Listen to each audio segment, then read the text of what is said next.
السلام علیکم نور ہدایت کے پیارے دوستوں، میں امید کرتا ہوں کہ آپ سب خیر و عافیت سے ہوں گے۔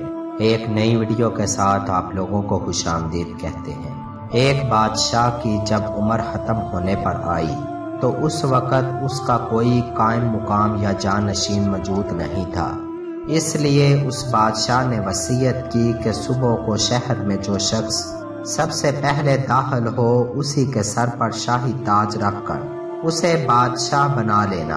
اتفاقاً اس صبح سب سے پہلے ایک گداگر شہر میں داخل ہوا۔ اس نے تو عمر بھر ایک لقمہ بھی جمع نہیں کیا تھا اور وہ اپنے لباس میں پیوند پر پیوند لگاتا جاتا تھا۔ بہر صورت امراء اور حقیقت کے اہلکاروں نے بادشاہ کی وصیت کے مطابق عمل کیا اور خزانوں کی کنجیاں فقیر کے سپرد کر دی۔ اس فقیر نے کچھ عرصہ بادشاہت کی، لیکن امراء نے اس فقیر بادشاہ کی اطاعت سے منہ پھیر لیا۔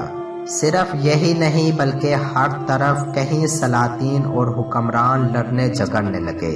اس کے علاوہ فوج اور رایا بغاوت پر اتر آئے اور چند شہروں کے کچھ حصے بھی بادشاہ کے قبضے سے نکل گئے تھے، اور حالت تشویش میں بھی تھا کہ اس کا ایک پرانا دوست اس سے آ کر ملا۔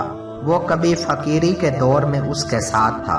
اس نے اب جو اپنے دوست کا یہ مرتبہ دیکھا تو کہا کہ خدائے عز و جل نے تجھے یہ درجہ عطا کیا ہے اور تیرا نصیب بلند کیا کہ تیرا پھول کانٹے سے نکل چکا اور تیرا کانٹا تیرے پاؤں سے نکل چکا ہے۔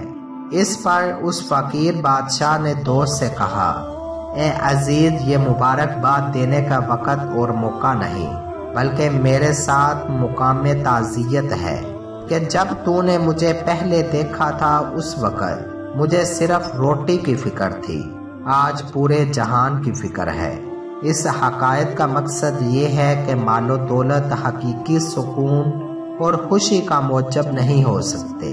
میں امید کرتا ہوں کہ یہ ویڈیو آپ کو پسند آئی ہوگی۔ اگر یہ ویڈیو آپ کو اچھی لگی ہے تو اسے زیادہ سے زیادہ لائک اور شیئر کریں اور یوٹیوب چینل نور ہدایت کو ضرور سبسکرائب کریں۔ شکریہ۔